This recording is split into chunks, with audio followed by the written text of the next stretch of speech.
প্রিয় ভাইয়া ও আপুরা, গত ভিডিও ক্লাসে আমরা অণুর আকৃতির উপরে মুক্তজোড় ইলেকট্রনের প্রভাব নিয়ে আলোচনা করেছিলাম। আজকে আমরা সেই আলোচনাটি কন্টিনিউ করব এবং কিছু বিস্তারিত ব্যাখ্যা শুনব। তাহলে আমি তোমাদের সাথে রয়েছি আশিক শাহ। চলো শুরু করা যাক।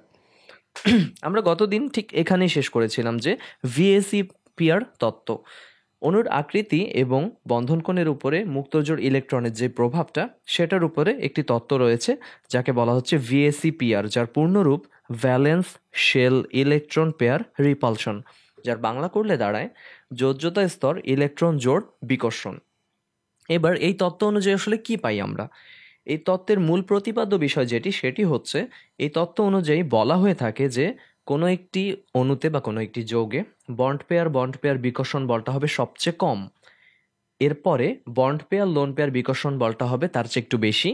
আর লোন পেয়ার ইলেকট্রন, যে লোন পেয়ার যে বিকর্ষণ বলটা আছে সেটি হবে সবচেয়ে বেশি। এবার এটাকে আমরা কিভাবে ব্যাখ্যা করব? এটি ব্যাখ্যা করার জন্য গিলেস্পি এবং নাইহোম নামক দুজন বিজ্ঞানী তাদের এই তত্ত্বের উপর ভিত্তি করে, ভিএসিপিআর তত্ত্বের উপর ভিত্তি করে কতগুলো সাধারণ নিয়মের মাধ্যমে অণুর আকৃতি নির্ণয় করেন। এই নিয়মগুলো নিম্নে বর্ণনা করছি। আমরা এখানে 4টি নিয়ম নিয়ে পড়াশোনা করব। প্রথমটি হচ্ছে, অণুর কেন্দ্রীয় পরমাণুতে যদি বন্ধনজোড় ইলেকট্রন থাকে এবং কোনো লোন পেয়ার মানে মুক্তজোড় ইলেকট্রন না থাকে, তাহলে অণুর আকৃতিটি সুষম হবে। আমরা গত ক্লাসে 6 ধরনের সংকরণের জন্য যে সুষম আকৃতি এবং বন্ধনকোণ রয়েছে সেটি নিয়ে পড়াশোনা করেছিলাম। এবার তাহলে সেগুলো নিয়ে আরেকবার আমরা একটু দেখে নিই কি কি ছিল সেখানে। বন্ধনজোড় ইলেকট্রনের সংখ্যা যদি যথাক্রমে 2, 3, 4, 5, 6, 7 হয়ে থাকে, সেক্ষেত্রে অণুর আকৃতিগুলো সরল রৈখিক ত্রিভুজাকৃতি, সুষম চতুস্তলকীয় ত্রিকোণীয় পিরামিড, সুষম অষ্টতলকীয় এবং পঞ্চকোণীয় দ্বিপিরামিড এসব পেয়ে এসেছিলাম। অর্থাৎ আমার সংকরণ অনুযায়ী এসপি এর ক্ষেত্রে সরল রৈখিক পেয়েছিলাম, তার উদাহরণ ছিল কি? Beryllium chloride. এবার ক্লোরিন, বেরিলিয়াম এবং ক্লোরিন এদের মধ্যবর্তী, তার মানে দুটো বন্ধনের মধ্যবর্তী যে কোণটা সেটা ছিল 180 ডিগ্রি। sp2-তে কি দেখে এসেছিলাম যে আমাদের এখানে বন্ধনজোড় ইলেকট্রন রয়েছে 3টি, এর শেপটি আকৃতিটি ছিল ত্রিভুজ আকৃতি এবং মধ্যবর্তী কোণ ছিল 120 ডিগ্রি। আমাদের উদাহরণ ছিল বোরন, ট্রাইক্লোরাইড বা ট্রাইফ্লোরাইড।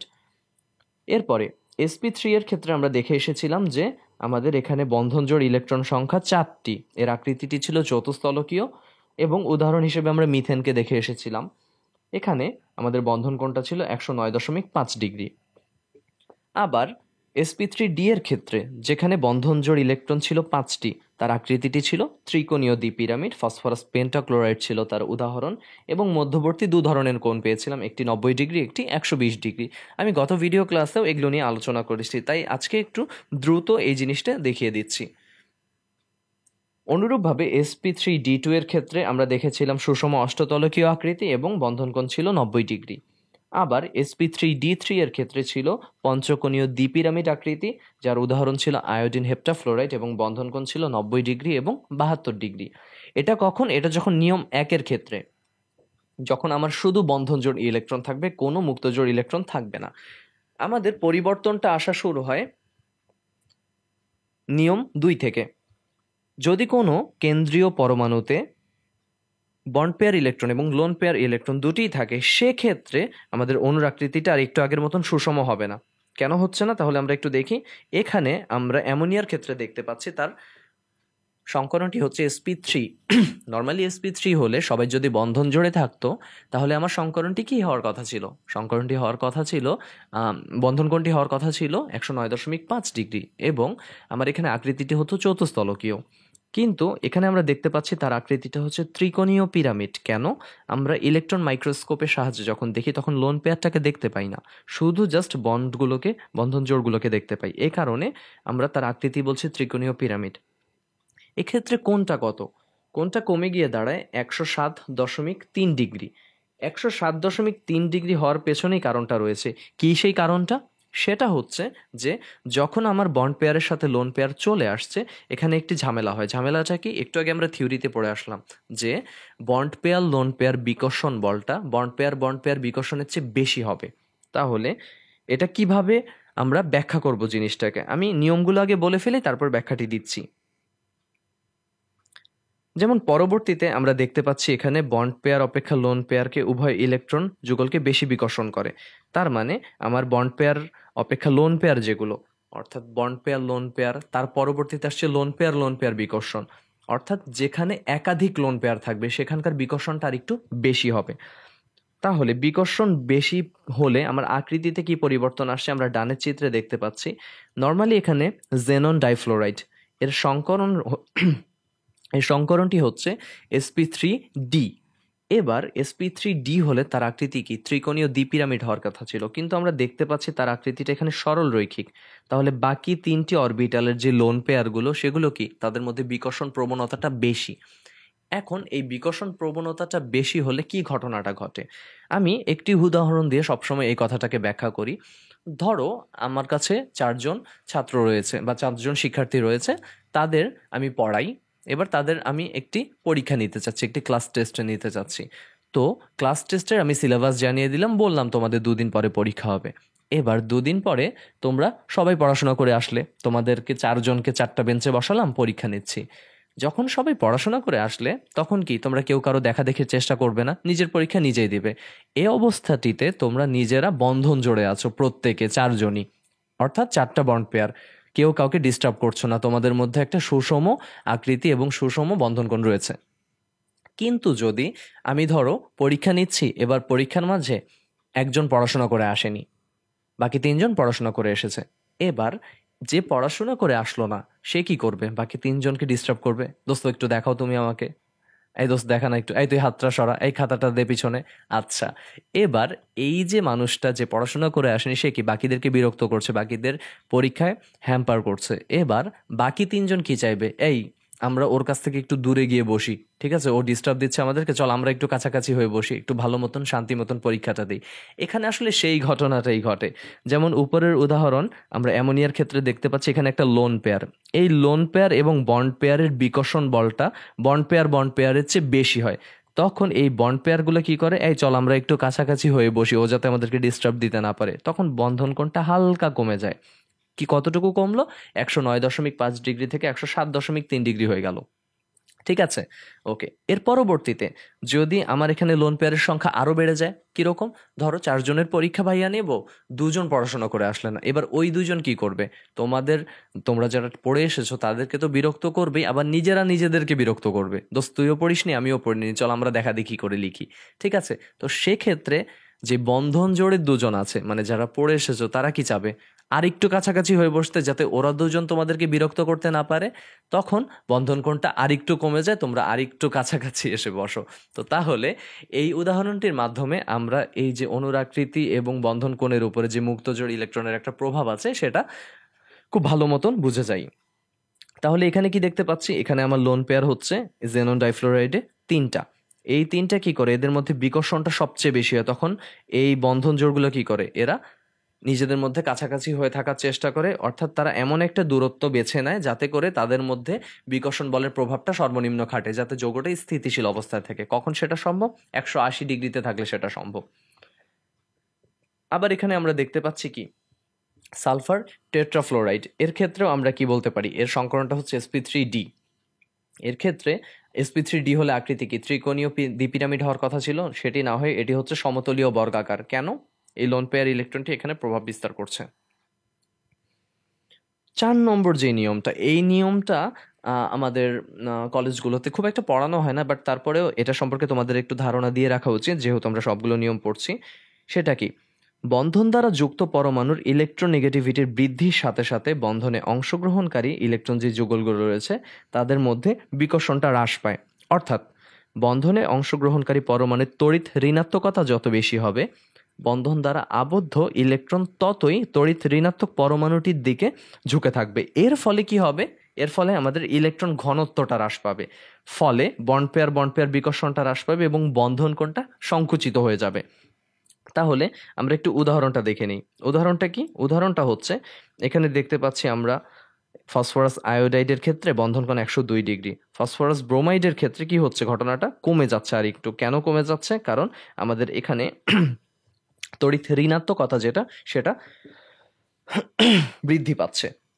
তাহলে ফসফরাস ক্লোরাইডের ক্ষেত্রে কি হবে, ট্রাইক্লোরাইডের ক্ষেত্রে বন্ধন কোণ আরও কমে গেল, এবং আমরা জানি যে আয়োডিনের চেয়ে ব্রোমিনের তড়িৎ ঋণাত্মকতা বেশি, ক্লোরিনের আরও বেশি, ফ্লোরিনের আরও বেশি। এরপরে দ্বিতীয় উদাহরণটাতে আমরা দেখতে পাচ্ছি আর্সেনিক আয়োডাইড 101 ডিগ্রি কোণ, arsenic bromide 100.5 degree, arsenic chloride এর ক্ষেত্রে 98.4, আর্সেনিক ফ্লোরাইড হলে সেক্ষেত্রে আরও কমে যেত। অর্থাৎ সংলগ্ন যেই আমাদের পরমাণুটি রয়েছে তার ইলেকট্রোনেগেটিভিটি বা তড়িৎ ঋণাত্মকতার উপরেও আমার কি সংকরণে অণুর আকৃতির এবং বন্ধন কোণের প্রভাব বিস্তার ঘটে। এবার সবচেয়ে গুরুত্বপূর্ণ যেই প্রশ্নটি এই অংশটুকুতে থেকে চলে আসে সেটা হচ্ছে যে পানি, অ্যামোনিয়া এবং মিথেনে একই সংকরণ হলেও আকৃতি ও বন্ধন কোণ ভিন্ন কেন? ইতিমধ্যে ভাইয়া কিছু না কিছু কথা বলে, কিছু না কিছু থিওরি দিয়ে, উদাহরণ দিয়ে ব্যাখ্যাটি করেছে। আমি আরেকবার বলছি শেষবারের মতন। এখানে আমরা প্রথমে দেখে নিই তাদের বন্ধন কোণ এবং আকৃতিটি কীরকম। এখানে দেখতে পাচ্ছি মিথেনের ক্ষেত্রে আকৃতি চতুস্তলকীয়, বন্ধন কোণ 109.5 ডিগ্রি। আবার অ্যামোনিয়ার ক্ষেত্রে আকৃতি ত্রিকোণীয় পিরামিড, বন্ধন কোণ 107.3 ডিগ্রি, এবং সবশেষে পানির ক্ষেত্রে আকৃতিটা ভি বা কোণ আকৃতি এবং বন্ধন কোণ 104.5 ডিগ্রি। ওকে, এবার কথা হচ্ছে তিনটা যৌগে আমাদের সংকরণটা হচ্ছে sp3, তারপরও তাদের আকৃতি এবং বন্ধন কোণে ভিন্নতা কেন? ওই যে আগের কনসেপ্ট ভিএসিপিআর তত্ত্ব। এবার ভিএসিপিআর তত্ত্ব অনুযায়ী আমরা কি কথা দেখতে পাই সেটা একটু দেখি। ভিএসিপিআর তত্ত্ব অনুযায়ী আমরা দেখতে পাচ্ছি যে এখানে আমাদের সবগুলো বন্ড পেয়ার বিকর্ষণটা সবচেয়ে কম, এজন্য আমার এখানে বন্ধন কোণটা কি 109.5 ডিগ্রি এবং আকৃতি চতুস্তলকীয়। যখনই আমার অ্যামোনিয়ার পরবর্তীতে মিথেনের পরবর্তীতে অ্যামোনিয়া চলে আসছে, সেক্ষেত্রে আমার আকৃতিটা কমে যাচ্ছে, বন্ধন কোণটা 109.3 ডিগ্রি হচ্ছে। একটু আগে ভাইয়া যে উদাহরণটা দিয়েছিলাম সেটার মতনই মনে রাখবো এখানে, যে এখানে একটা লোন পেয়ার চলে আসছে, আর আমরা জানি লোন পেয়ার বন্ড পেয়ার বিকর্ষণটা কি আগের চেয়ে বেশি হয়ে যায়। তখন বন্ড পেয়ারগুলো কি হয়, পরস্পরের কাছাকাছি চলে আসে, কিছুটা সংকুচিত হয়ে যায়। এই সংকোচনের ফলে কোণটা কমে 109.5 ডিগ্রি থেকে 107.3 ডিগ্রি হয়ে যায়। পানির ক্ষেত্রে কি ঘটনা ঘটে? পানির ক্ষেত্রে আমার লোন পেয়ার কি দুটি, আর বন্ড পেয়ার দুটি। এবার কি লোন পেয়ারগুলোর নিজেদেরই বিকর্ষণ বলটা অনেক বেশি। এই বিকর্ষণ বলের প্রভাবে কি হয়, বন্ড পেয়ারগুলো পরস্পরের আরও কাছাকাছি চলে আসে, আরও সংকুচিত। একটু আগে ভাইয়া যে উদাহরণটা দিলাম যে 4 জনের পরীক্ষা নিচ্ছি, 2 জন পড়ে এসেছো, 2 জন পড়ে আসনি, ওই 2 জন কি করবে, বাকিদের বিরক্ত করবে। অর্থাৎ বিকর্ষণ বলটা তাদের বেশি, তাহলে যারা পড়ে এসেছে তারা কি চাবে, কাছাকাছি, আরেকটু কাছাকাছি একত্রিত হয়ে পরীক্ষাটা দিতে, যাতে বাকিরা ডিস্টার্ব করতে না পারে। এখানে ঘটনাটা তাই, যে বন্ধন জোড়গুলো আরেকটু কাছাকাছি সংকুচিত হয়ে যায়, যার কারণে আকৃতিটা কমে, বন্ধন কোণটা কমে 104.5 ডিগ্রি হয়, এবং আকৃতিটাকে আমরা বলি কোণ বা ভি আকৃতি। ঠিক আছে, এই প্রশ্নটি তোমাদের সৃজনশীলের জন্য খুবই গুরুত্বপূর্ণ একটি প্রশ্ন। আমি প্রতিবারই কোনো না কোনো বোর্ডে এই প্রশ্নটি আসতে দেখি, আর কলেজের পরীক্ষার জন্য তো এটি অনেক বেশি গুরুত্বপূর্ণ। সব কলেজেই আসে মোটামুটি, যখনই এই সিলেবাসের কোশ্চেনটা হয়, তোমাদের হাফ ইয়ারলি বলো, ফার্স্ট ইয়ার, ফাইনাল, ইভেন টেস্টেও এই কোশ্চেনটা থাকেই। আচ্ছা, সবশেষে আমি ওভারঅল এবার সুষম আকৃতি বা সুষম আকৃতি ছাড়া লোন পেয়ারের প্রভাব বিস্তারকারী আকৃতি, সবগুলো আকৃতিকে ফোকাস করে একটা ছক বানিয়েছি, সেটা একটু পড়ে দেখি আমরা। তাহলে methane, carbon tetrachloride, ammonium ion, phosphonium ion, এর ক্ষেত্রে 4টা বন্ড পেয়ার থাকছে। 4টাই বন্ড পেয়ার হলে sp3 সংকরণ, আকৃতিটা সুষম হয়, চতুস্তলকীয়, আর বন্ধন কোণ 109.5 ডিগ্রি। এরপরে আমরা 4 জোড়া ইলেকট্রন পাবো, বাট সেখানে 3টা বন্ড পেয়ার এবং একটা লোন পেয়ার। এরকম কারা কারা হয়, এরকম যে উদাহরণগুলো হয় আমি উল্লেখ করে দিয়েছি, এগুলোর মধ্যে থেকেই তোমাদের পরীক্ষায় আসবে। তোমাদের সিলেবাসে এই উদাহরণগুলোই রয়েছে। এর ক্ষেত্রে সংকরণ sp3, কিন্তু এর আকৃতিটা কি হয়ে যায়, পিরামিডীয়, মানে ত্রিকোণীয় পিরামিড হয়ে যায়। আর লোন পেয়ার বন্ড পেয়ার বিকর্ষণের কারণে এর বন্ধন কোণটা কমে 107.3 ডিগ্রি হয়ে যাচ্ছে।